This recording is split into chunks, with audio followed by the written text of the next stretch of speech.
ವ್ಯಕ್ತಿಯೊಬ್ಬ ದೇವಸ್ಥಾನದ ರಥಕ್ಕೆ ಬೆಂಕಿ ಹಚ್ಚಿರ್ತಾನೆ.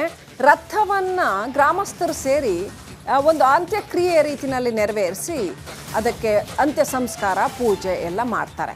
ಕಲ್ಲೇಶ್ವರ ಸ್ವಾಮಿ ತೇರಿಗೆ ಭಕ್ತರು ಇದನ್ನೆಲ್ಲ ಮಾಡಿದ್ದಾರೆ. ಗುಬ್ಬಿ ತಾಲೂಕು ಎನ್ಆರ್ಪುರದಲ್ಲಿ ಈ ವಿಶೇಷ ಸಂಪ್ರದಾಯವನ್ನು ಪಾಲಿಸಲಾಗಿದೆ.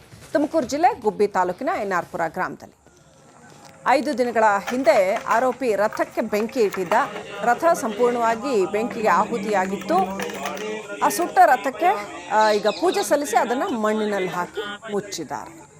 ಗ್ರಾಮಕ್ಕೆ ಯಾವುದೇ ರೀತಿಯ ವಿಘ್ನ ಎದುರಾಗಬಾರದು ಅನ್ನುವ ವಿಚಾರದಿಂದಾಗಿ ಹೀಗೆ ಮಾಡಿದ್ದಾರೆ. ಸುಟ್ಟ ರಥ ಗ್ರಾಮಕ್ಕೆ ಒಳ್ಳೆಯದಲ್ಲ, ಅದು ಗ್ರಾಮಕ್ಕೆ ವಿಘ್ನ ಎದುರಾಗುತ್ತೆ ಅನ್ನೋ ಆತಂಕದಿಂದಾಗಿ ಈ ರೀತಿ ಪೂಜೆ ನೆರವೇರಿಸಿದ್ದಾರೆ. ದೇವಡಿಹಳ್ಳಿ ಮಠದ ಚನ್ನಬಸವೇಶ್ವರ ಶಿವಾಚಾರ್ಯ ಸ್ವಾಮೀಜಿ ಹಾಗೂ ಬೆಟ್ಟದಹಳ್ಳಿ ಚಂದ್ರಶೇಖರ ಸ್ವಾಮೀಜಿ ನೇತೃತ್ವದಲ್ಲಿ ಪೂಜೆ ಸಲ್ಲಿಕೆಯಾಗಿದೆ.